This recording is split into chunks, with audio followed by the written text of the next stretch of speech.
Welcome to the Women of Distance podcast. I'm your host, Lauren Kramer. These are the stories of motivated women chasing big dreams in the distance running world. You'll hear from women who are crushing it on the trails, the track, and the road. These are not just the stories of women racing at the top of the sport, but the story of how she got there, the challenges, failures, successes, lessons, and life between the miles. This podcast is produced with support from our good friends, fellow trail runners, and favorite coffee roasters over at Summit Roasters. Check out their website at summit-roasters.com and use code WOD15 for 15% off your order every time. If you're enjoying what you hear, please take a moment to leave us a rating or review on your favorite listening platform and share your favorite episode with a friend. Thanks for listening. Okay. For real this time, I'm hanging out with Carla Molinaro today. Carla, how are you doing? I am good, thank you. How are you? I'm good. I'm really excited to chat, have a full-length conversation this time. We got to connect just a couple weeks ago before the Javelina Jundred and do a pre-race interview while you were out here in Phoenix. You are now back at home in Cape Town and starting to work toward your next thing, I think. To give just a brief, I'll try to keep it brief introduction. When we met for the preview episode, I had introduced you as an experienced and expert road ultra runner. You were making your first jump into a 100-mile race scenario at Javelina Jundred. For those who maybe are less familiar with your name or with your background, I wanted to really go into more depth today. You have been a world champion in the 50K road ultra distance. You also have been on the podium multiple times at both the Comrades Marathon and the Two Oceans Marathon. I introduced you that way last time, and I wanted to kind of clarify that those are not traditional marathon races. The Comrades Marathon being a 90K, just over 50 miles, and Two Oceans being 56K, just over 30 miles. You also have a history in triathlon. You have a history in traditional road marathoning, and you have a really interesting history with the FKT running the length of the island of Great Britain that I'm really interested to talk about and go into more today. So not your first time completing or going for a 100-mile distance, but your first time going for a 100-mile race. How are you feeling? Just we're 2 weeks or so out from race day. How are you feeling right now?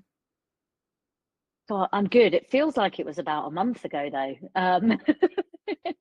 I feel good. Body has just about recovered, and I'm at that point now where I'm excited to get back into the next block of training. So I didn't really feel like I needed a big mental break, which I normally do after quite big races. I feel surprisingly ready to get back into it again, which is cool. That's awesome. And you have already said you are coming back to the Black Canyon 100K here in just a couple months to make another swing at that golden ticket. It sounds like the pursuit of Western states is really high on your interests right now. I'm petrified and excited about it at the same time. And it's quite fun to do something completely out of my comfort zone and something that I don't know if I can do, which is quite fun at the moment. So it's the newest thing on my bucket list to try and tick off. Yeah, I really enjoy that curiosity and still being able to find new things and new adventures, new ways to train. One of the things I really enjoyed about your reflections after race day were just that how lightly you were able to hold the result of the day. And I think that's pretty typical for you, whether you have a great day or a bad day. I think that you hold it really lightly and seem to really enjoy the training and enjoy the time that you are spending in the sport, regardless of how any single day race goes. I think that's really neat. I really want to come back to talking about Javelina and spend some good time digging into it. But before we do that, I really wanted to go back into your history too. I think just watching the race and some of the pre-race stuff, I was really aware of, I think, a lot of the commentators, a lot of the people who were doing preview episodes were very familiar with you. And I'm not sure that the US audience was as familiar as with your whole story. So that's really what I wanted to talk about today, is going back in time a little bit. And before you even started competing as a runner, as a professional athlete, where did sport and athletics first enter your life? Yeah, I've always done sport. I was actually born in South Africa, and I think as a country, it's a really, really sporty nation. So I grew up with my parents being like, do a sport, whatever you want, just pick one. So I did swimming and gymnastics and diving and kind of chopped and changed and tried loads of different things. And then when I actually got to school, probably when I was like 14, 15, I started doing track and field and athletics. And that's probably like my first like dipping my toe into running. I did it at school and loved it. And then when I went to university, I went to check out the track team, but walked into the stadium and it was full of people in like international vests. And I was like, absolutely not. This is far too intimidating. And that's when I actually started doing triathlon instead, because it seemed a bit more chilled. Interesting. And yeah, so bit of athletics, then triathlon, and then came back to running about 10 years after that. Okay, so going back a little bit pre-university, when you were running on the track, what were your favorite events and like favorite formats for running as a younger athlete? I guess then you're pretty much doing like 800, 1500 meters and cross country. I hated cross country. I was rubbish at it, but I liked the team aspect of it, where you go with your team to the meet and you all get covered in mud and then you get to hang out afterwards and all the tents are there. So I kept on going back and doing it because that was the part I enjoyed about it. The actual running of it, I wasn't very good at it and I didn't really like it. But yeah, 800 meters, 1500 meters was really fun. Again, I was like an average club runner, nothing special, but it was fun to like hang out with your friends and run around the track on the weekends and a couple of times in the week training. I love that. I love that. So talk about then coming around to triathlon. Obviously, you had this experience with running. Did you have prior experience with swimming and cycling before you entered triathlon? I'd swum as a child, so I probably swum until I was like 12, 13, so did quite a bit of that, so could hold my own swimming.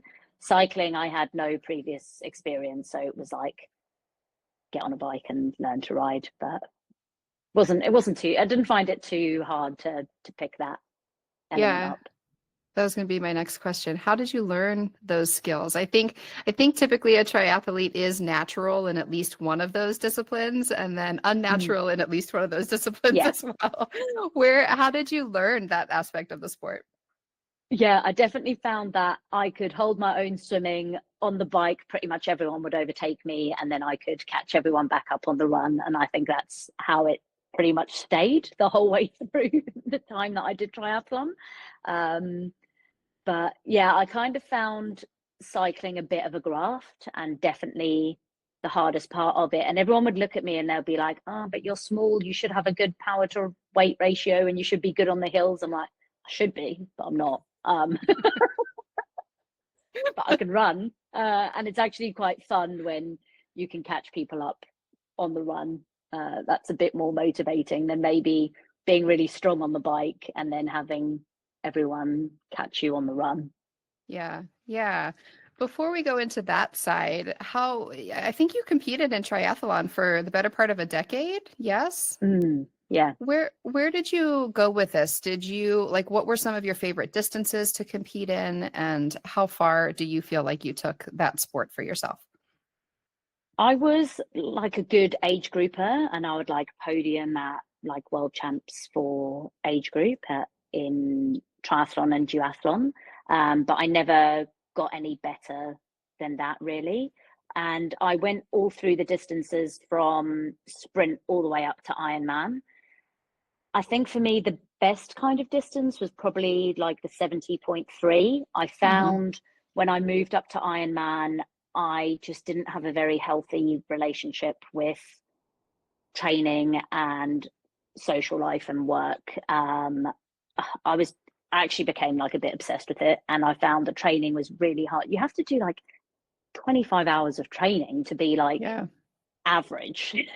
And that is all that I was doing. And it got to the point where I was like, this is all consuming. And I didn't find that that was like a healthy way of living for me. And I think I entered a half marathon just randomly. I'd been out in Tenerife training for a triathlon, and then I entered a half marathon and I did this race, and I loved how simple it was. I was like, oh my God, that took like 90 minutes and all I needed was running shoes. And it was that minute that I was like, actually, no, that's enough of triathlon. I'm going back to having a normal life. I think that's a really healthy reflection. And I think anybody who's been involved in triathlon, especially at that distance, can relate and understand the time commitment and the obsession that it can become. Yeah. I think it's really healthy to be able to recognize that and take action on it for yourself.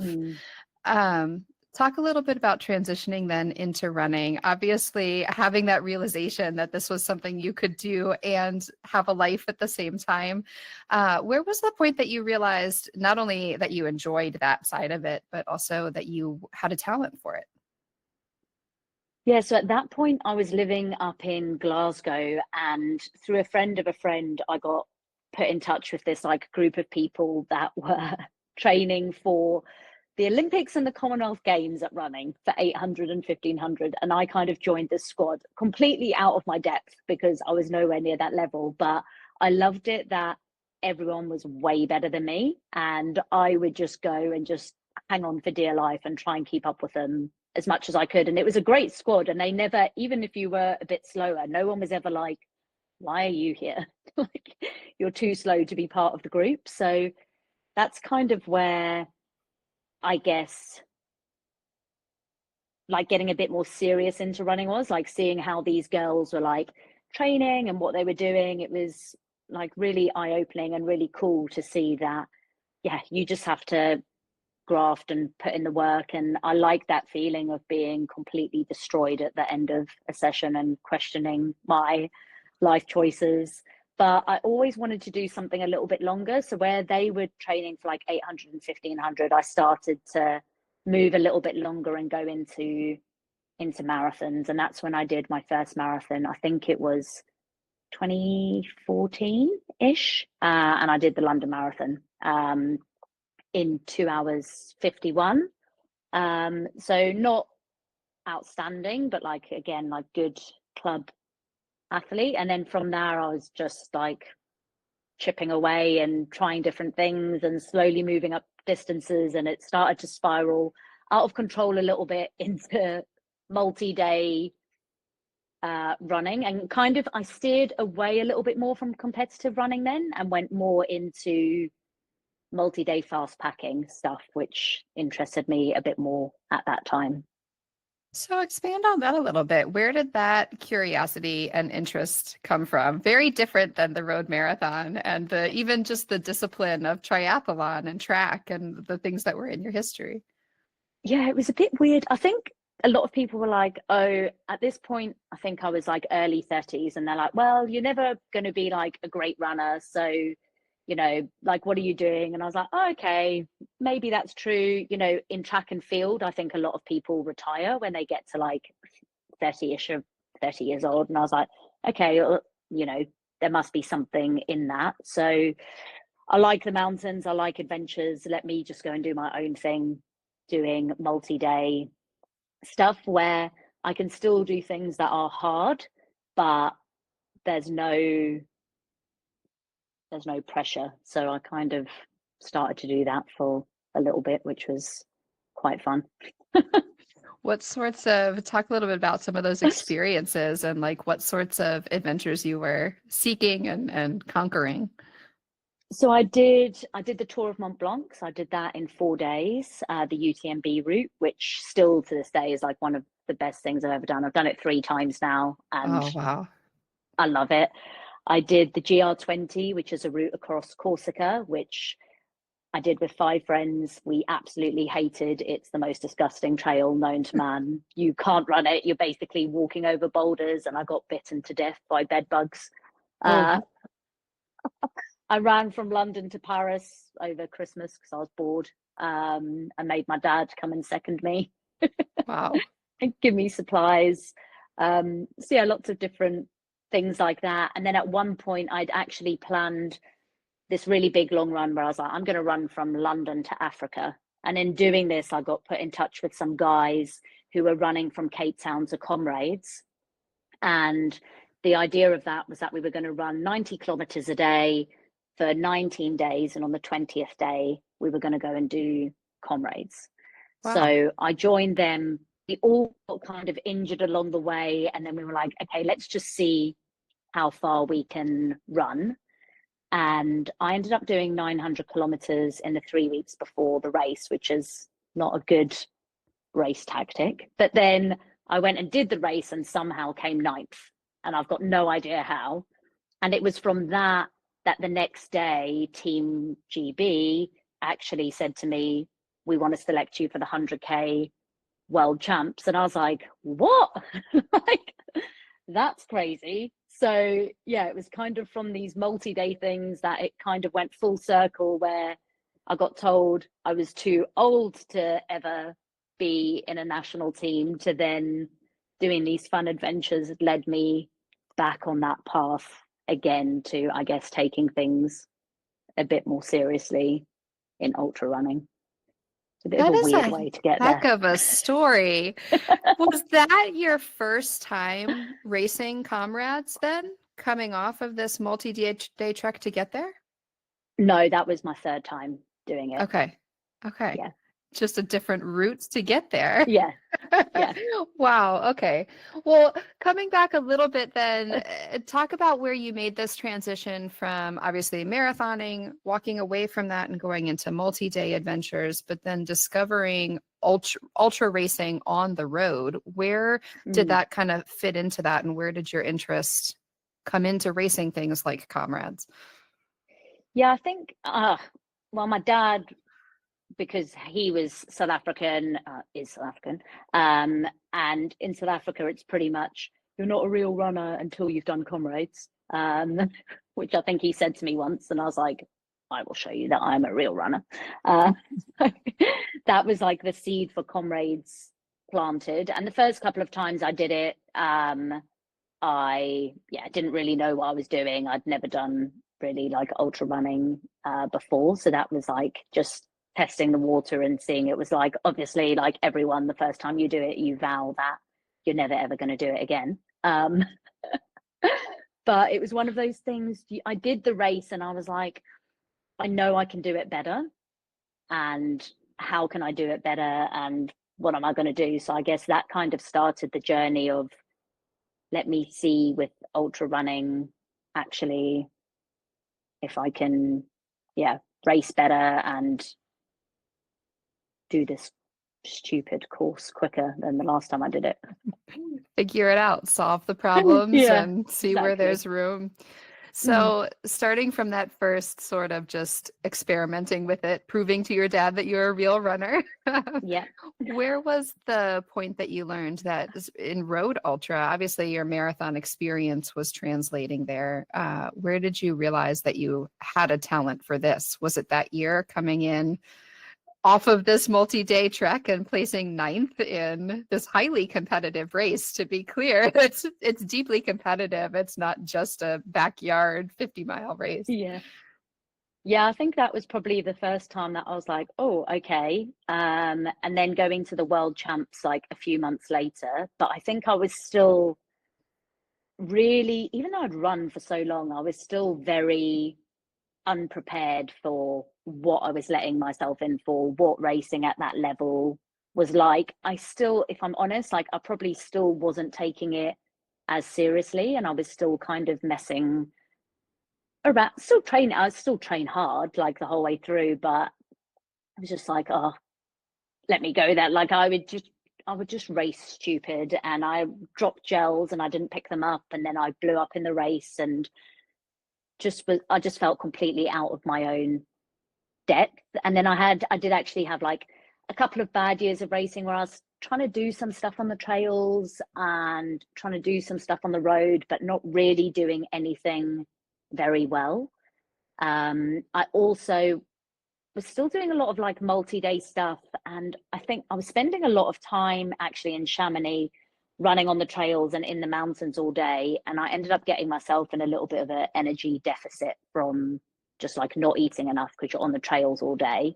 Mm-hmm.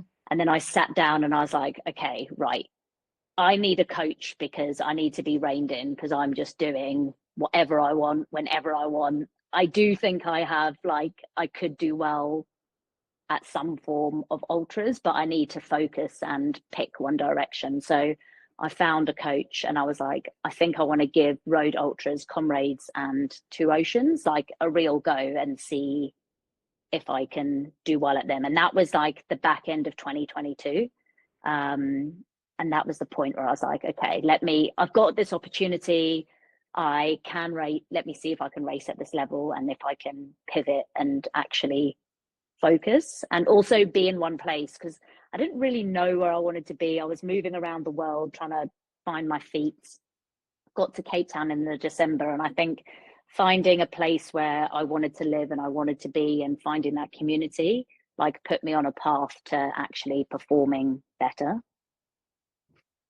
I really want to come back to this because I'm really interested in what changed and what sort of put you on the trajectory just in the past 3-4 years to where you are now. But we cannot skip over this FKT. I know that was before, that was 2020. So Yeah. let's come back to this real quick. Talk to us about what it is. I did my research on it, and I think you can maybe explain better what this route is across the entire, the length, north to south, or you went south to north? Yeah. I went south to north. South to north across the island of the United Kingdom of Great Britain. Talk about just what it is and where the inspiration came from to do this. So it's called Le Jog, or Joggle if you do it the other way, north to south. And it's actually like a really popular route in the UK. I think like a few thousand people do it every year in different forms: cycling, running, hiking, just like human powered adventure. Mm-hmm. And it's 1,400 kilometers. I think that's about 750 miles. 826 is what I looked up. 800 miles. Can't short you that many miles. Some miles. And you start at touching a signpost in Cornwall, and then as soon as you start, the timer starts and it stops when you touch the other signpost in a place called John O'Groats, which is in Scotland in the middle of nowhere. You can go any route that you want, and it's basically the quickest way that you can get there. So we broke it down into like 110k, 5-ish miles a day for 12 days. Wow. Was this the first time that you had completed that route in any form, or had you done it prior in either other ways or just not chasing a time? No, I'd never done it before, and I didn't recce it. We just went and did it. So 12 days, 30 minutes, 14 seconds to cover the length of the island. What did that look like? Who was out there to help and support you? And like, what did that process look like? I'm sure day 1, day 2 are one thing, and maybe day 6, 7, 8 are a different thing. I had an awesome crew. So luckily it was just after like COVID and all the restrictions had lifted. But a lot of people were still on furlough, so they weren't working. So it was actually very easy for me to find people to help. My sister was one of them. My brother was one of them. My parents and my other brothers and sisters kind of dipped in and out. And then I had about 4 other friends that came and drove the bus that we had, and then two guys, Scouse and Dave, who were on a bike with me, basically for safety and for navigating the route with me and talking to me and keeping me company. So we had like a really nice team. The first couple of days, the idea was to like stay in a camper van and stay in an RV. But after, I think it was like 3 days, a friend of one of the guys that was crewing me came and saw what we were doing. And he's like, no, this is ridiculous. I'm paying for your B&Bs for the rest of your trip. I was like, you legend. Because Wow. to like shower and sort yourself out and have space to get ready was an absolute game changer. So he did that for us, which was amazing. And yeah, the first day, obviously I went out too quickly, even though I thought I was going slowly, and blew my legs up. And then they were very sore for the rest of it. But to be honest, I think they were probably going to be sore for 12 days regardless. And the routine pretty much was we would wake up at 4 a.m., start running at 5 a.m., and then probably run to like 30K, have a mid-morning snack, which every day was like a fried egg sandwich. Then we would run for another 30K, stop for lunch, whatever that was, pasta or something. Afternoon snack, another 30K, and then the last 30. So we were doing about 120-ish a day, and then eating stuff the rest of the time as well. It was basically like an eating contest. And then we would finish around, but the first couple of days we finished earlier, and then the rest of it you'd finish around 10 o'clock, try and get into bed at 11, wake up again at 4, and just repeat every day. I could run pretty much the whole way through, except at one point my shin started to get a little bit sore, and then the last, I guess, 8-ish hours was death march territory, where at that point they were like, just go to bed. I'm like, I'm not sleeping one more night. Like, we're going through the night and I'm finishing this. So I made everyone death march and finished at 5 a.m. in the morning, because I was like, no, Wow. I'm not going to bed again. Yep. I think that's common in that sort of a pursuit. And Yeah. how many hours did you just save yourself to just on the time to be able to push through that last night? Wow. So you're talking about roughly like 15 to 17-hour days almost every day. Yeah. But I mean, obviously with stopping to eat in between, but that's a lot of time on your feet each day. Yeah. It's pretty incredible to find yourself able to run well at the end of that. Do you feel like not only the adventure as a whole, but also just your ability to run well at the end of 12 nearly continuous days of running, did that spark anything in you or mean anything to you about what doors might be open or what your capabilities might be in that sort of ultra distance? Not really, and I haven't really thought about that. Yeah, it was just like a fun adventure that I wanted to see if I could do.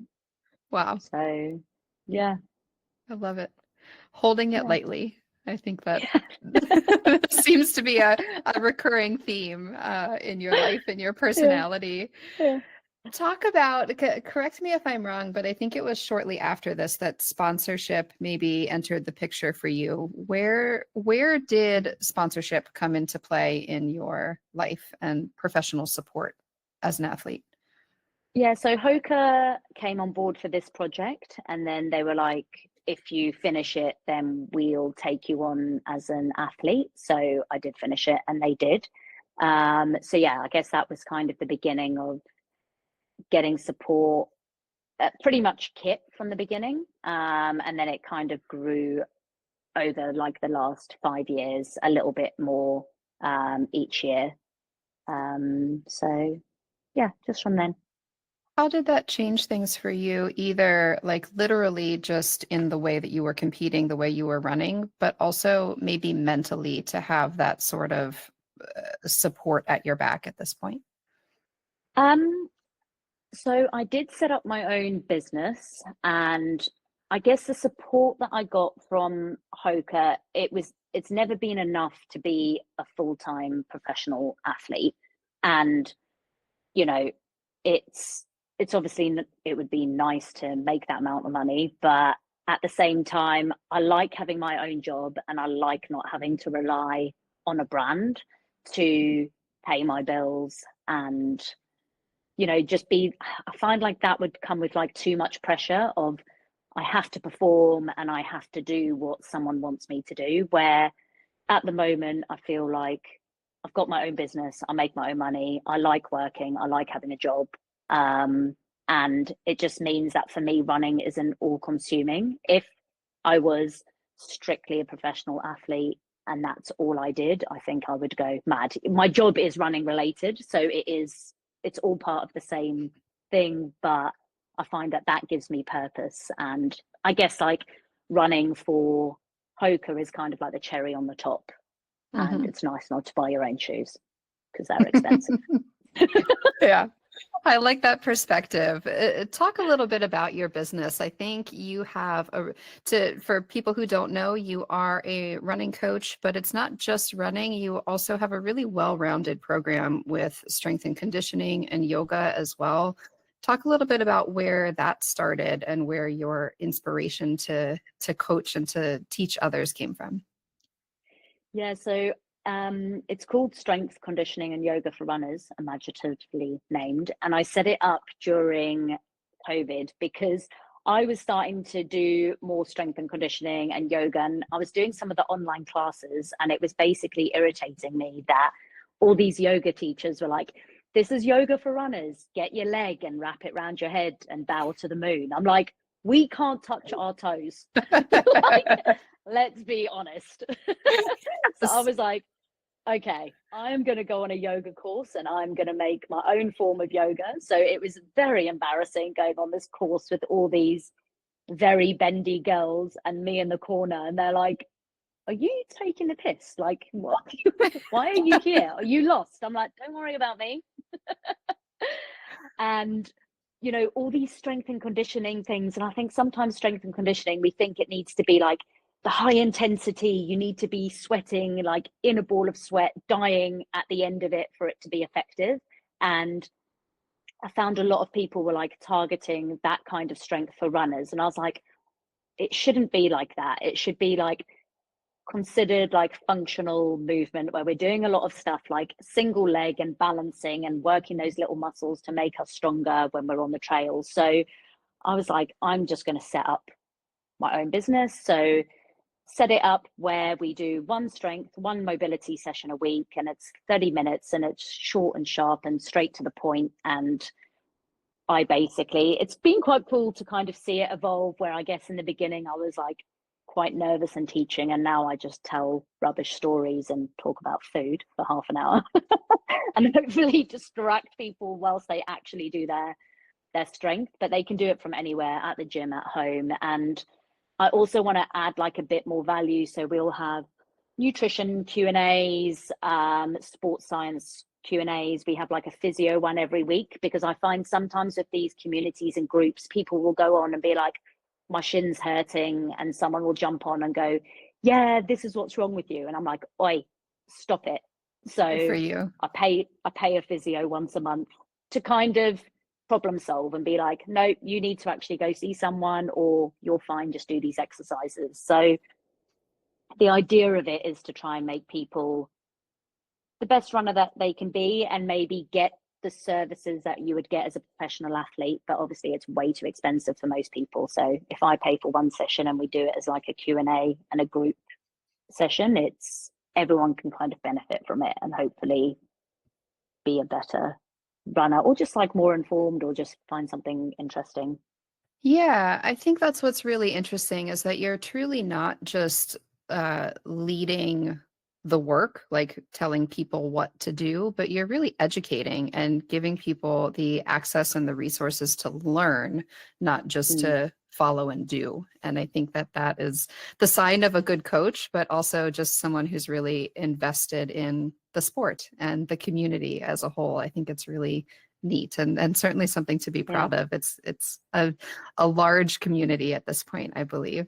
Yeah, it's cool. And it's like, what's really nice about it is that there are people on there that just do 5K, and people that do marathons, and that are beginners and elite and everything in between. And what's nice is it's just like strength and yoga and that stuff. It's just like a level playing field, because it doesn't actually matter how good you are. You can all do the Right. same stuff and you're all going to benefit. Right. You're not performing, you're Exactly. absorbing. Yeah. Yeah. Yeah. So coming back around to 2022 and starting to work with a coach yourself and starting to sort of organize and focus on your strengths in road ultra specifically, talk a little bit about what kind of things you changed and how that impacted you, both in terms of the training you were doing and also just like the performances that you were able to put together. I think I was really lucky that, so in 2022 I didn't know where I wanted to live, so I basically went around the world living somewhere new every 6 weeks, trying to decide where I wanted to be. And I got to Cape Town in the December, and in my head I always wanted to live at the bottom of a mountain by the sea, which is exactly what Cape Town is. And one of my friends was living here, and I'd met him before a couple of years ago, so messaged him and was like, will you be my friend? He's like, sure, but for a month, and then I'm leaving and moving to Amsterdam. But he introduced me to his friend Ron, and then him and I started to train. We were like pretty well matched in terms of what we were doing, so we started to train together. Then his friend Chris joined, and then we kind of formed this little squad in Cape Town. There was about, I think at that point, like 5 of us. And we all just started to do all of our sessions together. And I think it was at that point, I was like, okay, I want to stay in Cape Town. I really like it here. So I rented a place initially for 6 months, and then that became a year. And I think it was the point of just being happy where I was, being like, actually, I found my people, I found the place where I want to be, and getting into a routine. And there's something special about Cape Town where it doesn't matter which group you're in, but all of us tend to go and do a run together in the morning, and then everyone sits down and has coffee together afterwards, and then you go and start your day. And that's how all my days start now. And I think getting into that routine and just, yeah, being like really happy and content about where I was, yeah, it was like a massive turning point for me. And I think there's something about setting up your day right, training with other people, and being consistent that, yeah, was a game changer for me.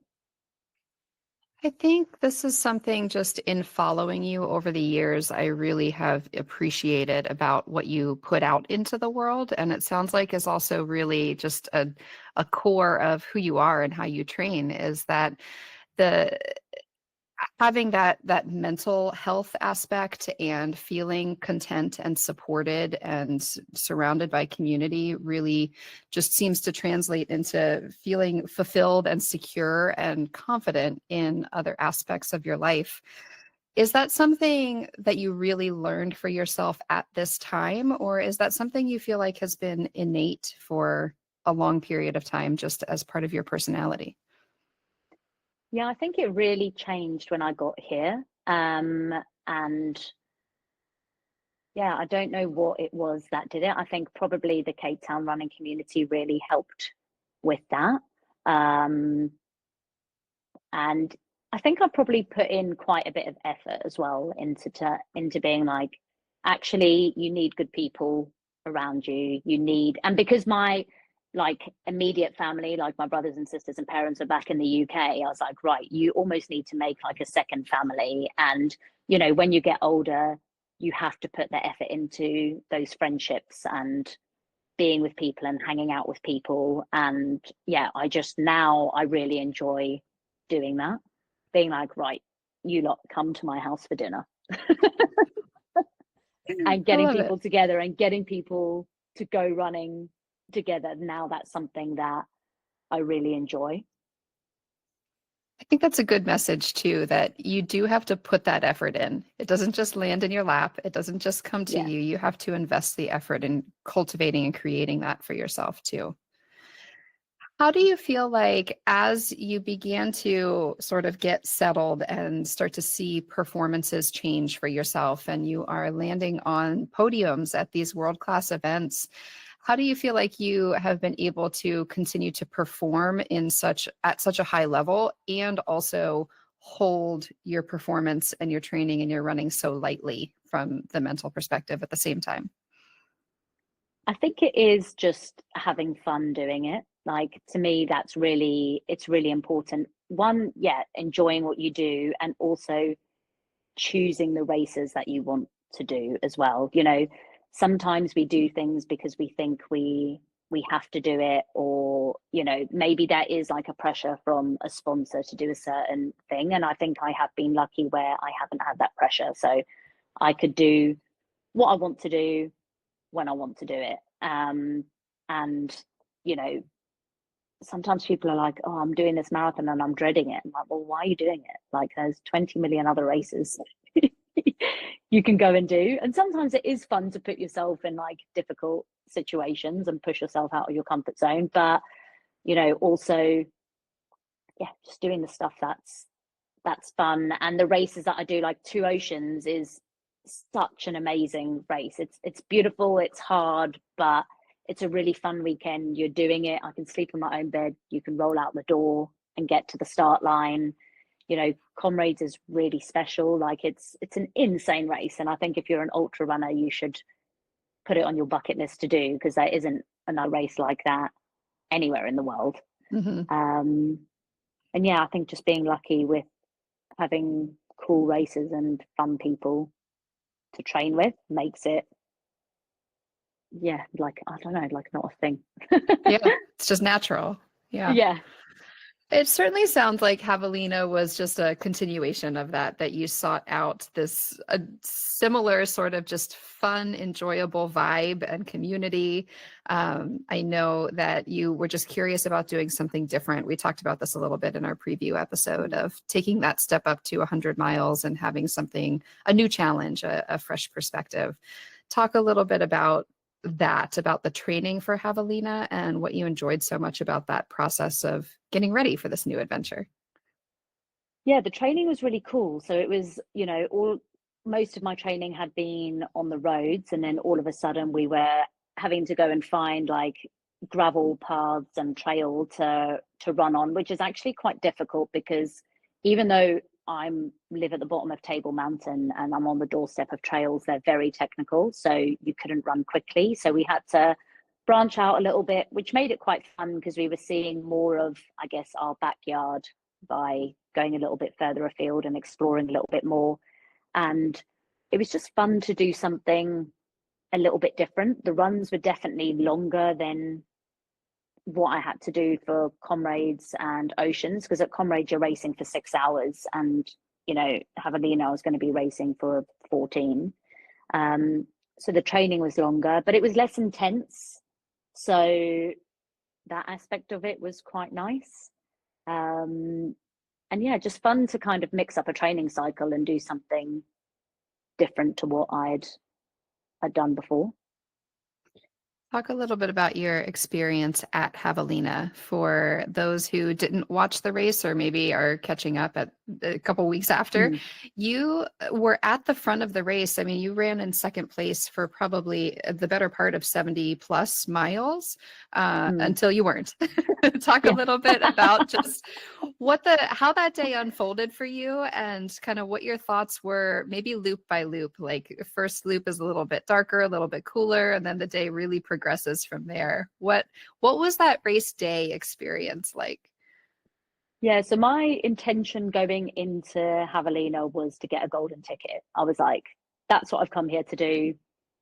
I want to try and get a golden ticket. So I was pretty, you know, set from the beginning that I was going to go out with the front girls and I was going to race it, and I was going to see how the day unfolded. I kind of knew what pace that I could run. I'd been doing it in training, and the first lap that we went out on, I went out a little bit quick, but that's because it was dark and I knew we had to get on the single track. And in my head, I was like, that's what I'm going to do, because I just don't want to get tripped up or my feet stood on or in any of that mess to begin with. So that was my plan from the beginning. And then I would settle into it after that, which I did. And then I was kind of running with Beth and Tara for the first lap, which was really cool. We were, you know, chatting for bits and pieces of that, which was fun, and kind of to and froing with each other. But it felt like really comfortable. Didn't feel like we were doing anything crazy. But when we came into the first after the first loop, everyone just kind of put the hammer down, and you could just see like Tara was on a mission. I was like, okay, what is happening here? So I think I panicked a little bit at that point. I was like, oh my god, these girls are gonna go, and this is when we're starting racing, lap 2. And I was like, okay, cool, let's go and race and roll the dice and see what happens. So I went out. Tara went out quicker than I could go. So I was like, okay, felt like I'd settled into my own pace. But on the second lap, like my quads started to really hurt. They were sore. And I was like, why are they sore? Like, this is weird. And I was like, okay, I'm obviously just going to have sore quads for this race. Like, suck it up, it'll be fine. They weren't getting any worse at this point. Second lap, yeah, again, fine. Felt like I was in a good rhythm. Came back in for the third lap, and in my head, I always knew the third one was going to be really tough. I'm like, the last one on my own, it's going to be the hottest part of the day. This is where you just have to grind it out and start ignoring yourself. And it was hard. It was hard. It was hot. You know, your ice between like the second and third checkpoint, by the time you'd got there, everything had melted. You'd run out of water. My quads are still sore, but it was fine. And but then I was starting to run. Like, I felt like my gait was kind of changing a little bit. But I was like, it's fine. Sam, one of the guys that was pacing me, is going to be there for the fourth lap. It will be cool. I'm just going through a tough patch. It's fine. So picked him up, went out on the fourth lap, and like the uphill on the first half of the route, I was just like, oh god, this is bad. Then we stopped at the Jackass aid station, which is halfway around the lap, and when we just to fill up water and get ice and stuff, and when we started to go again, like, I couldn't run, and I was like, oh no. Like, I watched this happen in real time on the live stream. And I was like, okay, like, this is a problem. And he's like, okay, let's walk for 30 seconds and run for 30 seconds. I was like, okay, fine. And you're trying to like start running again. And I felt like someone had like battered my legs with a stick. And I was like, okay, I don't know what's happening here. Energy wise, I felt completely fine. And I'd been like, nutrition was like on point, didn't feel sick, was still taking gels every 20 minutes. That was fine. It was literally, my legs were so sore. It was like they were rocks, my quads. And I couldn't like get that knee drive to like pick my leg up to take it through the running cycle. So I was like, okay, Sam, like, let's just he was like, do you want me to talk to you? Do you not want me to talk to you? I was like, mate, just talk to me. Like, I might not talk to you back, but let's try. I'm like, let's try and get to the next aid station. We'll see if the medic has got anything to like massage my legs out with. He had this weird big rolly thing that you could put on your quads and roll your legs out. And Sam got me some like broth that I drank. I was like, okay, let's try that. Drank some pickle juice. And then I was like, okay, let's try again. Let's carry on. And it was quite cool because at this point, a couple of other guys who had like clearly got a second wind came past me again. I was like, okay, they've sorted their lives out. Maybe I can. And then at this point, this blue Smurf overtook me and a geisha. And I was like, okay, this is not happening. I'm like reduced to a walk. And I was like, mate, this sucks. Like, I can't even run like this. And then a couple of the other girls went past me. And at that point, I was like, I just physically can't. It wasn't like a bad patch, you know. I'd had them at Comrades where you just feel a bit rubbish and you know you can get out the other side. It was like physically I couldn't move my legs. And I just said to him, I was like, dude, like, I don't know if I'm going to go out on the fourth lap. And then I got really cold and he's like, do you want my t-shirt? I was like, yes, please. But then at this point, we're walking the final miles. I've got his t-shirt on, which is down to my knees. I was like, this is like I'm doing the walk of shame at the end of like night out. I'm like, this sucks. I'm like, and we get back in. I was like, there is no way I'm doing that full loop back to my tent. I'm like, we are taking the shortcut going straight to the tent. And then I said to the guys, I was like, right, I can either go out there and death march for the next 6 hours and we can walk it because Ford's one of the other guys pacing. I was like, that's what we can do. Or, you know, there's no way I'm going to get a golden ticket. Like, that's long gone. I can't run. Or we leave now and we go get burgers and we go sit in Andrew's jacuzzi. So they were like, quite like burgers and a jacuzzi. I'm like, wonderful, let's go. So we pulled the plug and went and got burgers and sat in the jacuzzi. And at that point, I was also like, oh my God, I actually haven't told the race that I've DNF'd. So then we had to phone someone back at the race and be like, can you tell them that I've left? I'm not in the desert anymore, please. And I'm really sorry for not telling you. You might have posted those burgers on Instagram before making your official drop from the race. I know. Like, sorry. I really loved it. From the humor perspective, it was fun to see that post. But from a serious perspective, I also really respect that, like, you tried to work the problems, you did your best to overcome this issue that just, like, you couldn't work through. And sort of running through that question in your mind of what is the point of like doing this death march for 20 more miles, which would be hours and hours and hours just to reach that arbitrary number. Like, I appreciate the steps that you were able to work through to, like, take care of yourself and not feel like you had to prove an arbitrary thing to cross the finish line. And I can only imagine coming out feeling better and feeling healthier and happier for that decision too. What do you think that quad, like, it's in the weeks and days since then, have you been able to kind of work through or figure out what that quad issue is attributed to or where it came from? The only good thing was that my legs the next day, like, I couldn't walk for 4 days. So I was like, at least It was real. wasn't in my head. And because I think if I could get up and walk the next day, I'd have been like, Carla. I literally couldn't bend my knees to walk. So I was like, okay, at least it was real.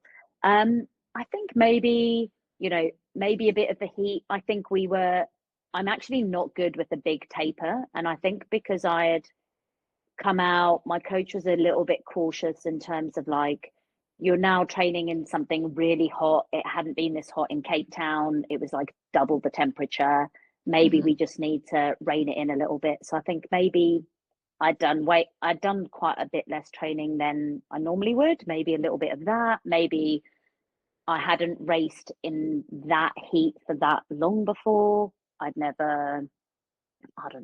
I don't know if it was just a combination of lots of different things or if it was just a rubbish day. There's not one thing that I can pinpoint it on to be like, that's what it is. I did 80K in training at the same pace, 50 miles, and it was absolutely fine and my legs were fine. So there's no reason it should happen. I think sometimes you just have a bad race and it's just really unfortunate when it's on the one day that you need it to be a good race. But we've all been there. We've all been there. And I think this was just a really powerful reflection from you that you made publicly on your social media, that it is unfortunate. It's nobody enjoys that day and that feeling, but also it was one day amidst so many other days that you had, and reflecting on really enjoying your training and enjoying the process of this. And that is really valuable and really inspiring to others, I think, too. Yeah, and I think it really helped with, like, the crew that I had out there. We had so much fun and, like, such a great, like, few days with each other. And they, you know, they didn't, like, mollycoddle me at the end and be like, you know, are you okay? It was like, cool, like, let's just go and have a laugh and let's just joke and have fun. And I think I really enjoyed that they didn't feel sorry for me, which meant I didn't feel sorry for myself. And you didn't go into this, like, pit of despair where, you know, we can go sometimes. So I think I was just really lucky with the people that I had surrounding me and that were in my corner that weekend, because they made it fun. Comes back to the community again. Yeah. Talk about that just a little bit. I know these were people that you had not met before, that you had sort of just found as you came out to Phoenix and decided you did in fact need a crew and need pacers. How has that friendship developed since race day, and the impact that they had on your weekend is clearly profound. Yeah, when I went to pick up the boys from the airport, I was a bit nervous because I was like, I've never met these guys before. What are they going to be like? And they got into my car and someone said something, and then the three of us just like burst out laughing. And I was like, thank God. I'm like, okay, these are my people. And then they just like threw themselves at it. Like I'd brought like glitter and fake tattoos and like sunglasses that we could make stuff with. And everyone just like threw themselves into like just having fun and taking the edge off. And I did have to like drag myself to bed every night and be like, guys, like I need to go to bed. Like this is too much fun, but we actually need to go to sleep. And we were just all on the same level. We just all had fun. And yeah, even though they trekked from the other side of the country to come and help me, like I hope that they also had fun despite not getting to run on the weekend. But hopefully one day we'll get that golden ticket and then they can come to Western States, because yeah, I would definitely want them in my corner again. So let's talk a little bit about this golden ticket chase. It sounds like even without being able to firmly identify what the quad issue was definitively, it sounds like several of the things that maybe contributed to that are sort of being set up for you in a different way as you come back to Black Canyon. You are in summer in Cape Town and getting some more of that heat and sun that to train with. And I know you're going to be coming back to Phoenix. It sounds like maybe a month or so in advance of the race to be able to acclimate, get some time on the trail. Maybe just talk a little bit about that and what the next several months look like for you and your thought process and training ideas as you get ready to come back to the desert for Black Canyon. Yeah, back again. What's really cool is one of the guys, Zono, who trains with me in Cape Town, he's doing the 50K. So him and I will probably do quite a lot of our training together over the next couple of months in Cape Town. So that's going to be quite fun.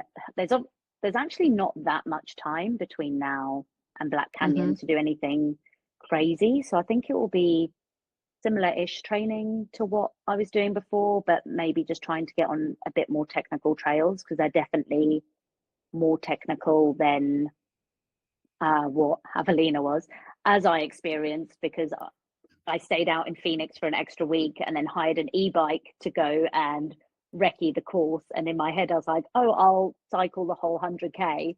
And 5 kilometers in, I wiped out on the gravel and crashed and cut my arms and legs open and bruised my ego. And then proceeded to push the bike for 15 kilometers until I could get to the dirt road to get back to my car.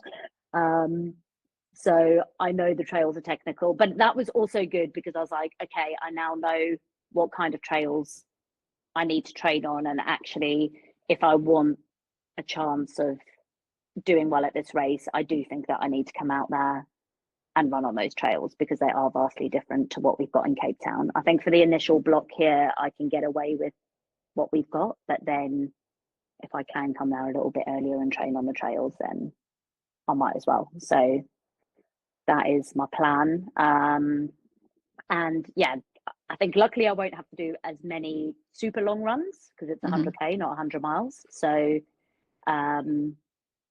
probably some shorter stuff. We'll probably still keep in some speed work, I think, because I like those like quick, fast sessions. Do those once a week, and then yeah, just getting out onto the trails as much as I can.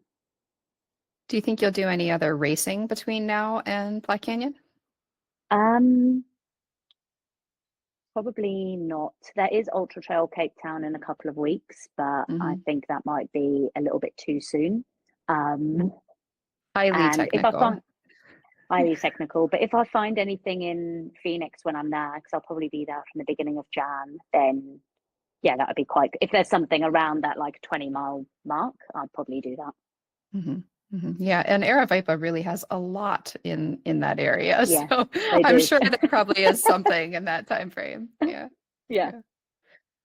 I'm really excited to see you take another swing at this golden ticket chase. I think I really enjoyed watching you race at Javelina, regardless of how the day ended up. It was fun to really see the way that you raced it. And just, I love a live stream. It was fun to get to actually watch and see things unfold, even as they were unfolding in the wrong direction. And like I said, I was really inspired by your takeaways after the race too. And it was exciting to see you say almost right away that you were coming back for Black Canyon. So we'll be excited to watch how these next couple weeks unfold for you. And when you come back to the desert, how you approach that race. I'm sure I will do a preview episode for that one also as another golden ticket event. So we'll get to talk again at the end of your training block and circle back. Okay, moving on, I have one last question for you, and this is sort of coming back to your past and reflective to your history. If you could give your 20-year-old self one piece of advice, what would it be? I think just find yourself, find your people, like find a really good community. If it's one person that you go run with, if it's 5, if it's 10, they give you accountability. It's like your free therapy session. You become great friends. And yeah, doing that, I think it really makes you want to go and run. So, and if you can't find your own group, like start your own. Like you can make your own group. That's what we did in Cape Town. Put in the work, put in the effort. Yeah. I do have one last question for you, and I should have asked this before, but it was one I saw all over social media after Javelina, and it's a common trend for you. What is your favorite kind of cake, or what did you have after Javelina? I can't believe I didn't ask that on our preview episode. It's important. My favorite cake is like birthday cake, like vanilla sponge with sprinkles and just vanilla icing. I couldn't quite find anything like that, but I did decide to go on like a cake run in Phoenix whilst I was there and found like 3 cake shops that people had recommended. So went for a run around the city eating cake as you do, and found actually very good donuts. I'm not normally a donut kind of gal, but they were so delicious from a place called Cream Puff in Phoenix. Shout out to them. Okay. Worth circling back to when you come back in the beginning of the year. Yeah, they were so good. So awesome. Yeah. All right. Good cakes. All the important questions. We did it. All right. Thank you so much, Carla. I really enjoyed getting to have a longer conversation and walk through all of your experiences. I think, like I said, I'll be really excited to watch the next couple months unfold for you too, and we'll be cheering you on. Thanks for taking your time with me today. Thanks for having me on. It was a fun chat.